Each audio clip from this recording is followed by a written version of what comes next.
Dear friends, let us meditate together the first day of session 1 of the program on prayer, the intimacy with God. The first day is talking to us about the importance of prayer. Actually, if we look into the scripture, St. Paul tells us that we have to pray constantly. What does it mean to pray constantly? Does it mean that we have to be in church all day? No, not even a priest is in church all day. To pray constantly is to have that deep desire, deep longing to see and to experience the unity with God. The Bible actually can be considered a prayer book because in there we have how, when, and why we have to pray. We have many examples, the prophets. We have also the Psalms, which was the daily prayer of the faithful Jewish person. So in a way, the Bible is a prayer book. Also, if we look into the beginning of the Bible, we see that God stops his work in the seventh day. He stops working and he almost relaxes in the beauty of his creation. And so we should stop at least to consider the beauty of our relationship with God, to cultivate this relationship, this dialogue. And if you look in the Bible, there are many, many different places where God requests that they worship him, that they pray to him. If you see, even the Sabbath was very important, sacred, so that God had demanded that one day a week should dedicate it to God. Now let me ask you, how do you keep Sunday the Lord's day? Do you really offer that day to God, or maybe an hour? Are you really using that day for the Lord to influence, to feed your soul, and to get all the energy and the goodness that you need for the rest of the week?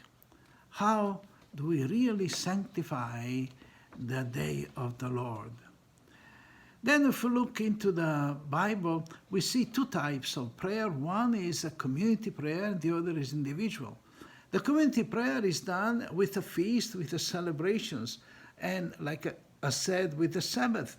Look how many times God demands certain celebrations, certain liturgies, certain sacrifices, and especially the Sabbath. Every week we should spend one day for the Lord.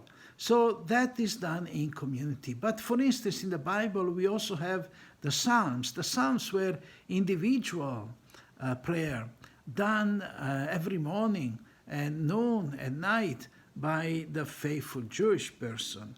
So you see that already in the Old Testament we have two types of prayer. One is communal, done in community, and the other is individual, done personally every day. In the New Testament, naturally, we see Jesus, who many, many times, actually every day, he used to spend time in prayer, like the Gospel tells us. And even the disciples, they asked Jesus, teach us to pray. And it's when Jesus gave us the beautiful prayer of the Our Father. If you look into the early church, almost every person was praying every day, and then on the day of the Lord they used to get together to break the bread. You remember St. Peter going to the temple every day at 3 o'clock in the afternoon. Then you remember Jesus and the apostles getting together to break the bread. That means to worship and thank the Lord communally, all together. So let me ask you very simply, how is our prayer life? How do we organize our prayer both communally and individually? This is a good moment where we really have to consider how much time do I give to God?